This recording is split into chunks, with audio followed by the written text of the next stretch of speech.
Hi there, I'm going to take you through the info results download file that's newly added to our website. You've probably already navigated to the page that we're on here, which is the today's results info download from the main menu. It can also be accessed from the home page. Within the file, within the page, you'll see the last update for the file. So this is updated throughout the day, roughly every hour or so, where more and more races occur. And then there's a final update around about 10:30 UK time, so you can download that file with the full data content within it. Below the download link, there's an option to download a sample file, so anybody can access that, be it advanced or basic member. And then there's some explanations of the headers within the file, which are pretty much self-explanatory. So I'm going to go ahead and download this file and take you through some of the detail within the file. Depending on your browser and your computer settings will determine whether the file downloads and opens or whether it saves to a location on your desktop. A complete file is typically around about 4 meg in size, but as we've only had a few races so far today, it's a bit smaller.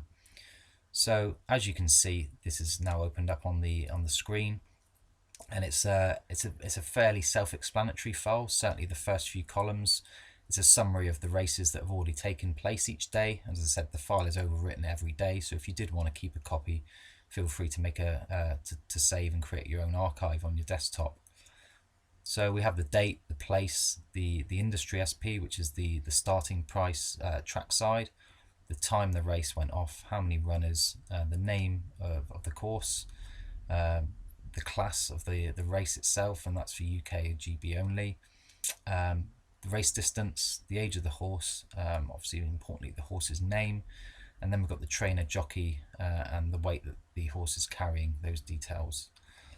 Brings us on to the official rating of the horse, so horses with an official rating is listed here, the name of the race, the going of the track, and then we have headgear, so any headgear worn by the horse, and these abbreviations, there is a key of tables, key of headings table, within the data archive, which will explain the various abbreviations for headgear worn.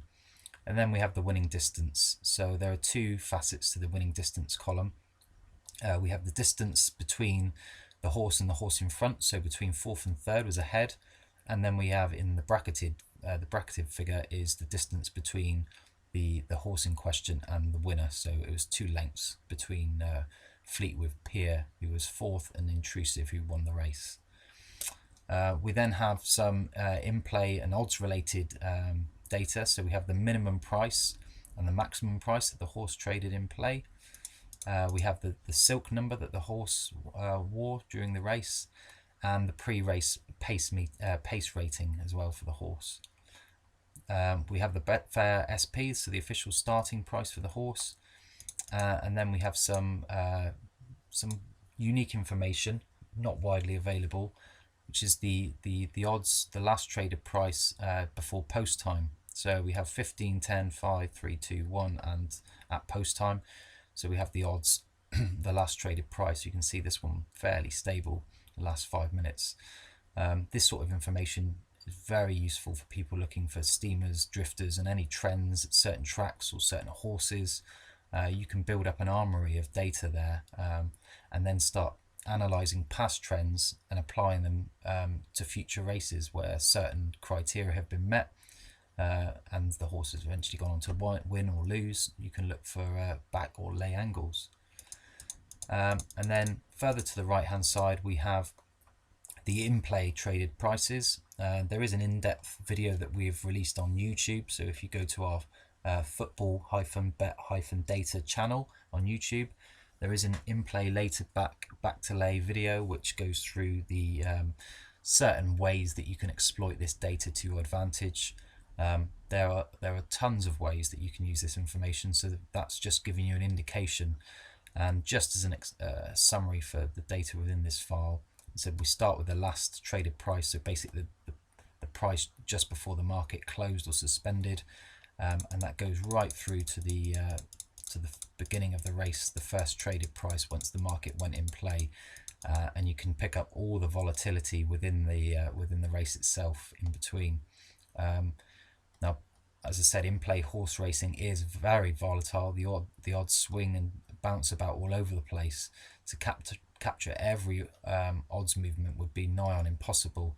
But what we do within this file is capture price movements, about 3 price movements every 2 seconds, there or thereabouts, or two a second. And obviously, depending on the length of the race, would depend on how many price entries there are.